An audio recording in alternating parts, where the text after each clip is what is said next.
위태로운 과부의 간절한 부탁.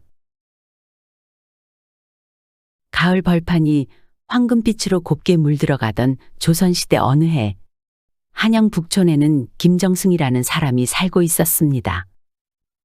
그는 조정에서도 명망 높은 인물로 백성들을 위한 정치를 펼치며 임금의 두터운 신임을 받고 있었습니다. 하지만 요즘 김정승의 얼굴에는 근심이 가득했습니다. 아들 셋은 모두 과거에 급제하여 벼슬길에 올랐고 두 딸은 이미 혼이 나여 좋은 사위를 맞이했는데 막내딸 소임이만 아직 시집을 가지 못했기 때문이었습니다. 아이고, 소임이가 벌써 19인데. 김정승은 서책을 읽다가 긴 수염을 쓸어내리며 한숨을 내쉬었습니다. 소임이는 온순하고 현명할 뿐만 아니라 시와 그림에도 뛰어난 재주를 가진 딸이었기에 그에 어울리는 좋은 짝을 맺어주고 싶었습니다. 그러나 한양 안에서는 마땅한 사윗감을 찾을 수 없었습니다.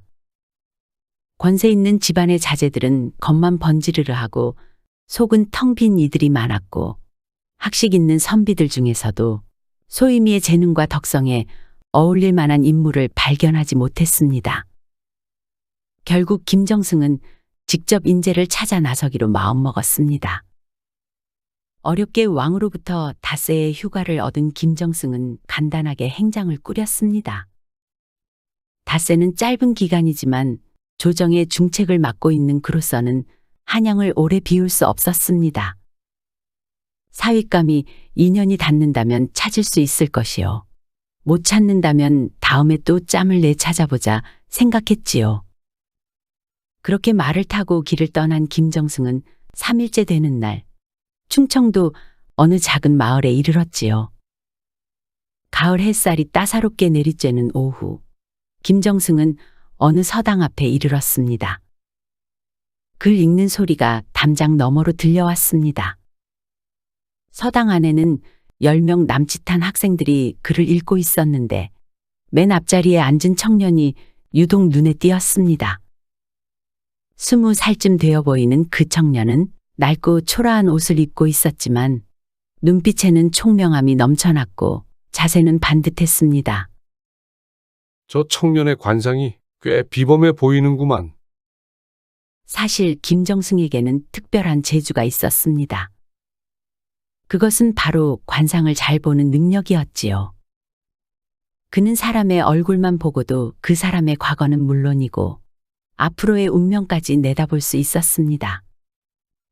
그런데 그 청년의 얼굴을 유심히 살펴보니 귀인의 상이 뚜렷하게 보였습니다. 눈매가 맑고 이마가 환하며 콧날이 시원하구나. 뭔가 타고난 기운이 있는 젊은이로군. 서당 훈장이 수업을 마치고 학생들을 돌려보내자 그동안 기다렸던 김정승은 그 청년에게 말을 붙였습니다. 젊은이, 잠시 물어볼 것이 있네. 청년은 몸을 돌려 정중히 답했습니다. 네, 어르신, 말씀하십시오. 그 목소리는 공손하면서도 당당했습니다. 자네 글 읽는 모습이 아주 인상적이던데 이름을 알 수 있겠나? 소생은 변수창이라 하옵니다. 김정승은 수창이의 행동거지와 말투에서 더욱 확신이 들었습니다. 두 사람은 이런저런 대화를 나눈 끝에 김정승은 수창이의 부모를 만나보기로 했습니다. 변수창이 사는 집은 마을 동쪽 작은 언덕 아래 자리한 초가집이었습니다. 볏짚으로 이은 지붕은 여러 해 비바람을 맞아 군데군데 색이 바랬고 담장은 허물어진 곳도 있었습니다. 그러나 작은 마당은 깨끗이 쓸려 있었고 한쪽에 마련된 텃밭에는 가지런히 채소가 심어져 있어 주인의 정갈한 성품 또한 엿볼 수 있었지요. 여기가 소생의 집이옵니다. 수창이 살짝 고개를 숙이며 말했습니다. 누추한 곳이오나 들어오십시오. 수창은 앞장서서 마당으로 들어갔습니다. 아버님, 손님 모셔왔습니다. 집안에서 집신을 삼고 있던 수창의 아버지 변서방이 손님이 왔다는 소리에 하던 일을 멈추고 대문 쪽을 바라보았습니다. 그 순간 변서방의 눈이 크게 떠졌습니다. 문 앞에는 화려하지는 않지만 비단 옷을 입고 금관자를 단 양반이 서 있었기 때문이었지요. 금관자나 옥관자를 붙인 사람은 모두 높은 벼슬을 한 양반임을 뜻하는 것이었으니까요. 깜짝 놀란 변서방은 서둘러 대문 앞으로 달려나가 땅에 엎드려 머리를 조아렸습니다. 아이고, 소인 같은 미천한 자의 집에 어인 연유로 오셨사옵니까요? 김정승은 그런 변서방을 보며 안타까운 마음이 들었습니다. 그는 부드러운 목소리로 말했습니다. 그리 떨지 마시오. 일어나시오. 좋은 일로 온 것이니 두려워할 것 없소이다. 그들은 방으로 자리했습니다. 방 안에는 무거운 침묵이 흘렀지요. 김정승이 말을 꺼냈습니다. 내가 오늘 이곳에 온 것은 복을 나누고자 함이요. 먼저 나를 소개하자면 나는 한양에서 온 김정승이라 하오. 그 말에 변서방과 수창이는 깜짝 놀라 서로를 바라보았습니다. 정승이라니. 그들이 상상했던 것보다 훨씬 높은 벼슬이었습니다. 먼저 묻겠소. 저 청년의 학문이 제법 깊은 것 같소만 이런 살림에 어찌 이리 훌륭하게 키운 게요? 변서방은 잠시 당황했습니다. 자신의 아들을 칭찬하는 말이었으나 답을 어찌해야 할지 난감한 것이었지요. 미천한 집안이라 큰 배움을 줄 수는 없었사오나 이 아이가 어릴 적부터 글을 좋아하여 마을 서당에 보내어 배우게 한 것이 전부입니다요. 김정승은 고개를 끄덕였습니다. 그 노력이 헛되지 않았구려. 이 젊은이에게서 비범한 기운이 느껴지오. 김정승은 천천히 자세를 바로 잡더니 조금 더 진지한 표정으로 말했습니다. 이제 내가 왜 이곳에 왔는지 솔직히 말하겠소이다. 나에게는 막내딸이 하나 있소. 올해 19이 되었는데 아직 짝을 찾지 못했소. 오늘 우연히 저 청년을 보았는데 그 인품이나 학식이 보통이 아니더군. 그래서 내 딸의 배필로 삼고자 이렇게 찾아온 것이오. 변서방은 자신의 귀를 의심했습니다. 정승의 딸과 자신의 아들이 혼인을? 그것은 상상도 못할 일이었으니까요. 대감마님, 소인이 뭐 잘못 들은 것이 아니옵니까? 변서방이 떨리는 목소리로 물었습니다. 김정승은 미소를 지으며 아니요, 내 뜻은 분명하오. 저 젊은이를 내 사위로 삼고 싶소. 하오나 소인 같은 천한 집안이 어찌? 가문의 귀천보다 내가 보는 것은 사람의 됨됨이와 인품이오. 내 딸의 짝으로 적합하다 여겼기에 이렇게 찾아온 것이오. 옆에서 듣고 있던 수창이도 역시 놀라움에 말을 잇지 못했습니다. 자신이 정승의 사위가 된다니 꿈만 같은 이야기였지요. 그렇게 김정승은 수창이를 사위로 맞이하게 되었습니다. 가을이 깊어가는 쾌청한 어느 날이었습니다.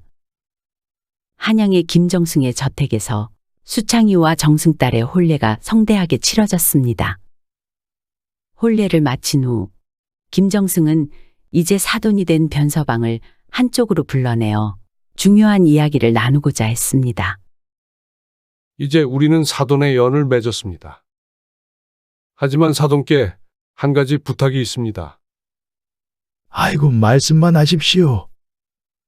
김정승은 진지한 목소리로 말했습니다. 제가 수창이의 관상과 사주를 보니 앞으로 딱 10년만 조심한다면 세상에 크게 이름을 떨치게 될 것입니다. 그래서 말인데 제가 사위를 10년 동안만 데리고 있게 해주십시오. 변서방의 얼굴에 놀라움이 스쳤습니다. 10년이라니. 그것은 매우 긴 시간이었습니다. 그 시간 동안 수창이를 대릴사위로 삼겠다는 말이었지요. 하지만 별로 고민할 것도 없었습니다. 그것이 아들을 위한 길이라는데 10년 대릴사위가 무슨 대수겠습니까? 아이고, 그리하시지요. 더구나 수창이를 위한 것이라는데 제가 어찌 마다하겠습니까? 그리하여 혼례 날부터 10년간 수창이는 김정승 집에서 살게 되었습니다. 수창이는 김정승의 딸 소인과 행복한 하루하루를 보냈고 김정승의 가르침 아래 학문의 깊이도 날로 더해갔습니다. 세월은 빠르게 흘러 어느덧 9해가 지났습니다. 변수창은 이제 29살에 재와 덕을 겸비한 선비가 되었습니다. 학문뿐만 아니라 검술과 활쏘기에도 뛰어난 실력을 갖추었습니다. 소임이와의 사이도 남달랐으며 이미 두 아이의 아버지가 되어 있었지요.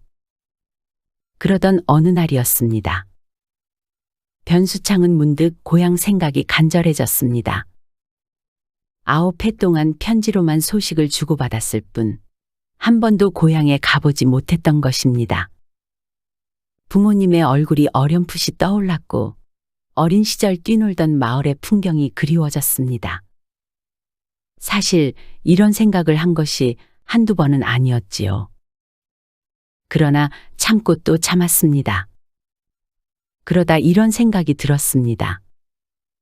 이렇게 조심히 살았는데 한 번쯤은 괜찮지 않을까 라는 생각 말이지요. 마침내 그는 용기를 내어 김정승을 찾아가 말했습니다. 장인어른, 제가 이곳에 온 지도 9해가 지났습니다. 그동안 부모님을 뵙지 못하여 마음이 편치 않아 잠시 고향에 다녀오고자 합니다. 김정승의 눈빛이 잠시 흔들렸습니다. 아직 한 해가 남았다는 것을 알고 있겠지. 10년을 채워야만 모든 것이 완성된다고 한 것은 잊은 게야? 알고 있습니다만 너무 오래 떠나 있었습니다. 꿈에도 부모님이 자꾸 나타나는 것이 왠지 걱정도 되고 얼굴도 너무 뵙고 싶습니다. 김정승은 깊은 한숨을 내쉬었지요.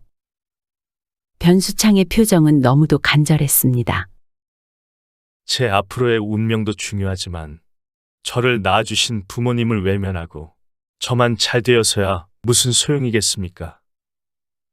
그 말을 들은 김정승의 표정에는 걱정과 주저함이 어렸습니다. 내가 뭐라고 부모와 자식의 정을 떼어놓겠나. 그리 간절히 바란다면 다녀오게. 하지만 명심해야 하네. 고향에서는 너무 오래 머물지 말고 되도록 빨리 돌아오게.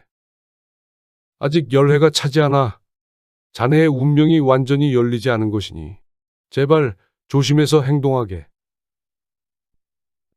며칠간의 여정 끝에 변수창은 마침내 고향 마을에 도착했습니다. 9년 만에 돌아온 고향은 참으로 많이 달라져 있었지요. 그가 떠날 때만 해도 초라했던 마을 어귀에는 정자가 세워져 있었고 길가에는 새로운 집들이 들어서 있었습니다. 마을 입구를 들어서는데 몇몇 사람들이 있었지만 그 사람들은 수창이를 아무도 알아보지 못했습니다. 9년 전 마을을 떠날 때는 초라한 차림의 어린 서생이었지만 지금은 화려한 비단옷을 입고 잘생긴 말을 탄 귀한 손님으로 돌아왔기 때문이었지요. 집이 있던 곳으로 가까이 갈수록 예전에 초라했던 초가집이 아닌 기와를 얹은 반듯한 집이 보였습니다. 김정승이 보내준 돈으로 지은 집이었지요. 수창이는 말에서 내려 급히 대문 안으로 들어갔습니다. 어머니! 아버지! 수창이가 떠나 있는 동안 어머니의 머리 위에는 흰 서리가 내려앉아 있었습니다. 아니, 우리 수창이 아니냐? 뭐, 우리 수창이가 왔어? 세 사람은 마당에서 한참을 부둥켜 안고 울었습니다. 그날 저녁 오랜만에 가족들이 만나 즐거운 시간을 보냈지요. 다음 날 아침 수창이는 사랑방으로 나와 장인이 보낸 선물을 정리하고 있었습니다. 그러다 방 한쪽 구석에 놓인 낯익은 작은 함 하나가 그의 눈에 들어왔습니다. 그것은 편지나 문서들을 모아두는 함으로 예전부터 있던 것이었습니다.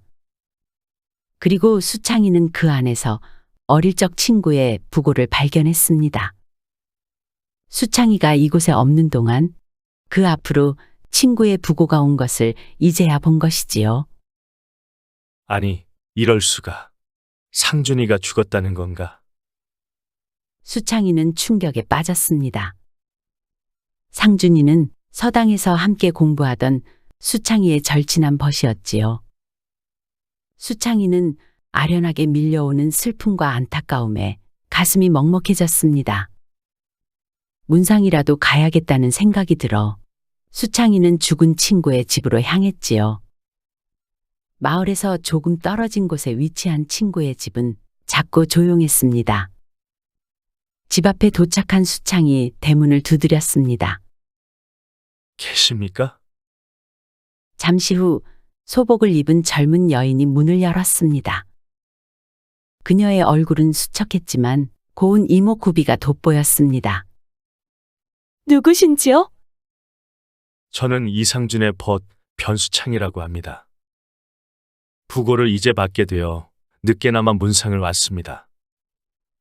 여인의 눈에 반가운 빛이 스쳤습니다. 아, 변도령님이시옵니까? 남편이 살아생전 자주 이야기하던 분이시라 알고 있습니다. 들어오십시오. 수창이는 상준의 처 과부 윤씨를 따라 집 안으로 들어갔습니다. 얼마 뒤 문상을 마치고 수창이가 일어나려 하자 바깥이 어둑해지고 비가 미친 듯이 쏟아지기 시작했습니다. 난감해하고 있는 수창이에게 과부 윤씨가 말을 건넸습니다. 비가 많이 오네요.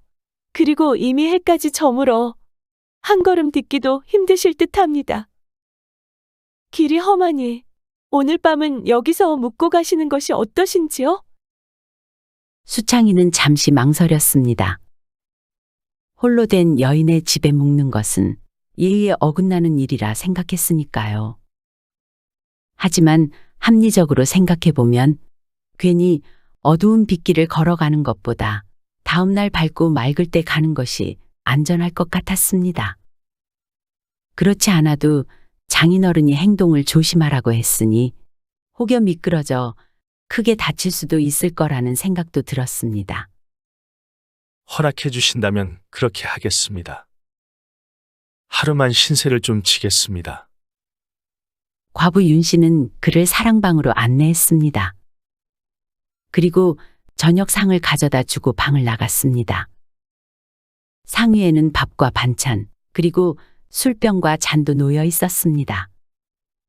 수창이는 홀로 앉아 저녁을 먹으며 반주를 몇 잔 곁들였지요.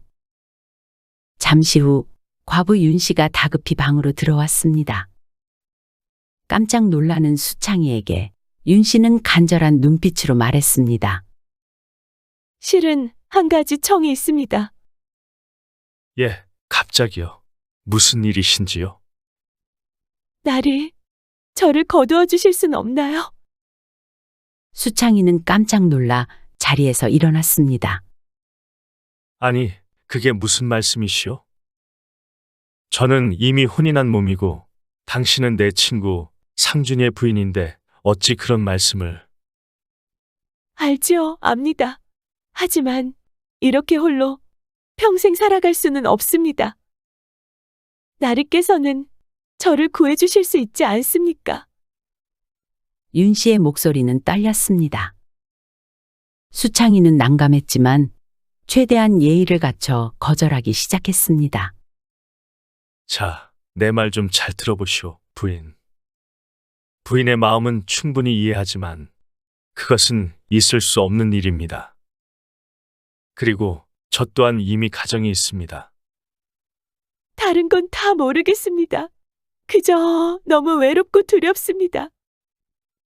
윤 씨의 두 뺨에는 눈물이 주룩주룩 흘러내렸습니다. 진정하시고 내일 아침에 다시 이야기하시지요. 한참을 실랑이 끝에 윤 씨를 방으로 돌려보내고 수창이는 뜬 눈으로 밤을 보냈습니다. 다음 날 아침, 수창이는 일찍 일어나 집을 나설 준비를 했습니다. 윤 씨가 아침 식사를 가져왔지만 그조차 공손히 사양했지요. 그리고 떠나기 전에 윤 씨에게 차분히 말했습니다. 부인, 어젯밤 일은 없었던 것으로 하겠습니다. 그럼 이만. 윤 씨는 그를 문 앞까지 배웅해 주었습니다. 그런데 그녀의 마지막 얼굴은 다행히도 평온해 보였습니다. 수창이도 다행이라고 생각했지요. 그런데 수창이가 떠나고 며칠 후 상상할 수조차 없는 끔찍한 일이 벌어졌습니다. 과부 윤 씨가 스스로 목숨을 끊은 것이었습니다.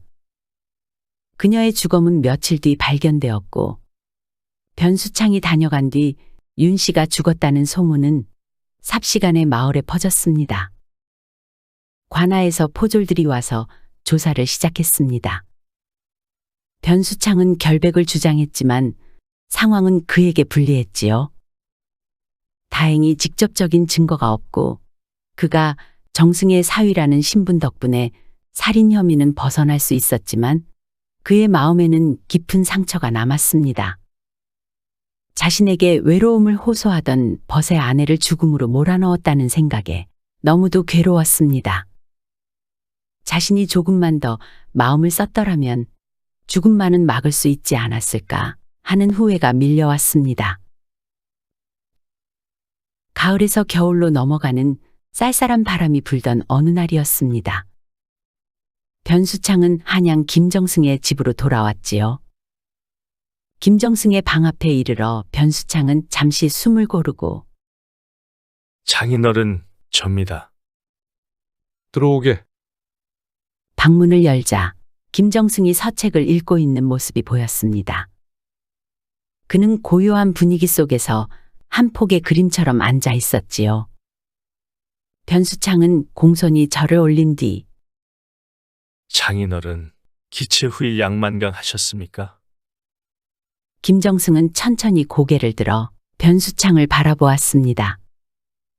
그의 깊은 눈빛은 마치 모든 것을 꿰뚫어 보는 듯했지요.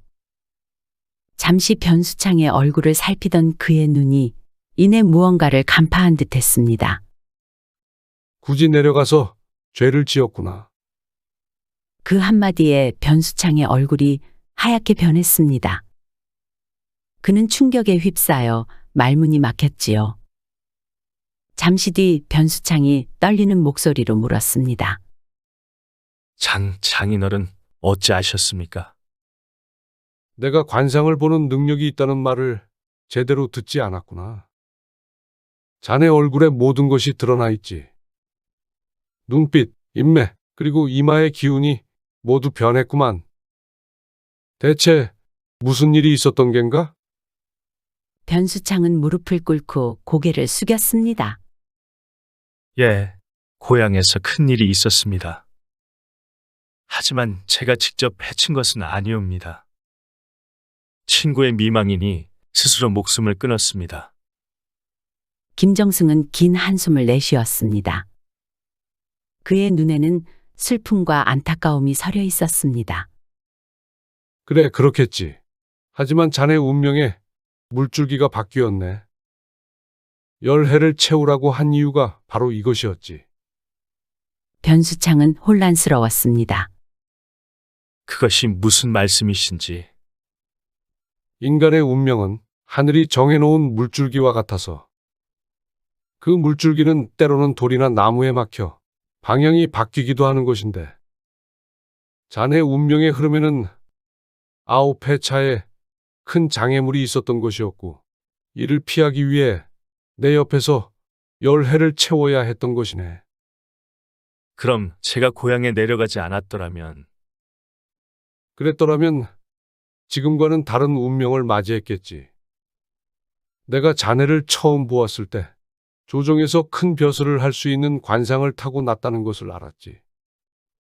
내가 그것을 보고 사위로 삼은 것이야. 변수창은 그동안의 일을 가만히 헤아려 보았습니다. 그러자 그의 눈에서 눈물이 흘러내렸습니다.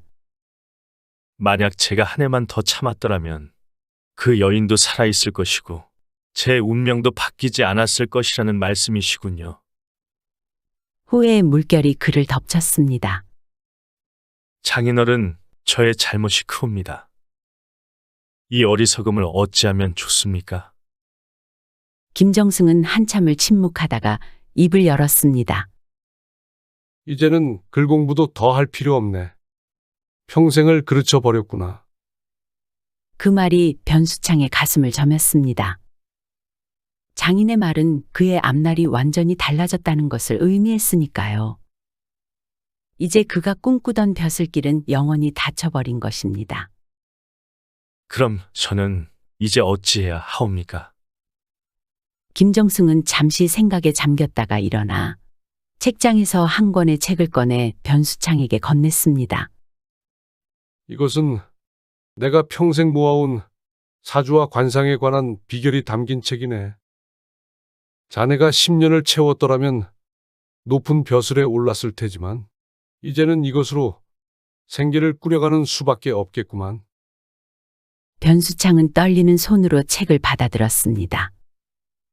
그의 눈에는 절망과 함께 감사의 마음이 어려 있었습니다. 장인어른의 은혜 죽어도 다 갚지 못할 듯합니다. 저를 버리지 않으시고 새 길을 열어주시니 감사할 따름입니다. 김정승은 고개를 끄덕였습니다. 자네는 내 사위 아닌가. 비록 운명이 바뀌었으나 그것이 자네가 완전히 무너진다는 뜻은 아니라네. 그저 걸어갈 길이 달라졌을 뿐이지. 당분간은 이 책을 읽고 사주와 관상 보는 법을 익히도록 하게. 그리고 때가 되면 한강 남쪽에 초가집 하나를 마련해 줄 테니 그곳에서 가족과 함께 살며 생계를 꾸려가도록 하게. 그리고 김정승의 목소리는 낮아졌습니다. 그 여인의 죽음은 자네 탓이 아니네. 하늘의 뜻이었음을 잊지 말게. 그러나 그 죽음이 마음에 착심으로 남아 평생 자네를 따라다니게 될 것이야. 착심이라 하셨습니까? 그렇네. 죄책감과 한이 섞인 마음의 그림자라고 생각하게. 그것이 삶에 영향을 미쳐 자네가 하는 일에는 항상 한계가 있을 것이네. 그것이 바로 자네의 운명을 바꾼 장애물인 게지. 그로부터 몇 달 후, 변수창 가족은 김정승의 도움으로 한강 남쪽에 작은 초가집을 마련하고 이사했습니다. 그곳에서 변수창은 변사주라는 이름으로 사람들의 사주를 봐주기 시작했지요. 그의 신묘한 관상보기와 사주풀이는 곧 소문이 퍼져 많은 사람들이 찾아오게 되었습니다.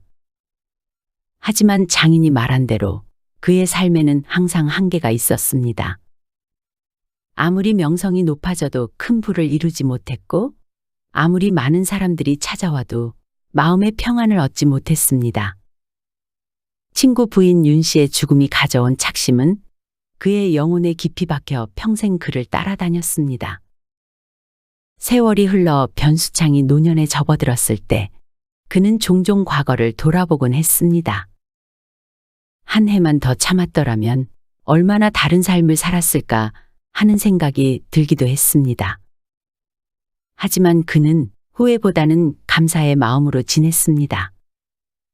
자신을 버리지 않고 새 길을 열어준 장인어른, 어떤 상황에서도 자신을 지지해준 아내와 자녀들, 그리고 자신의 조언을 귀하게 여기는 수많은 사람들에게 말입니다. 어떤 식으로든 삶의 보람을 느끼고 늘 감사한 마음으로 산다면 그 나름대로의 성공한 인생이라 할 수 있지 않을까요?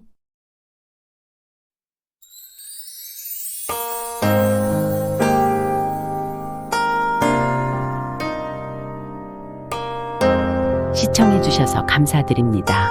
지금까지 사랑방이야기였습니다.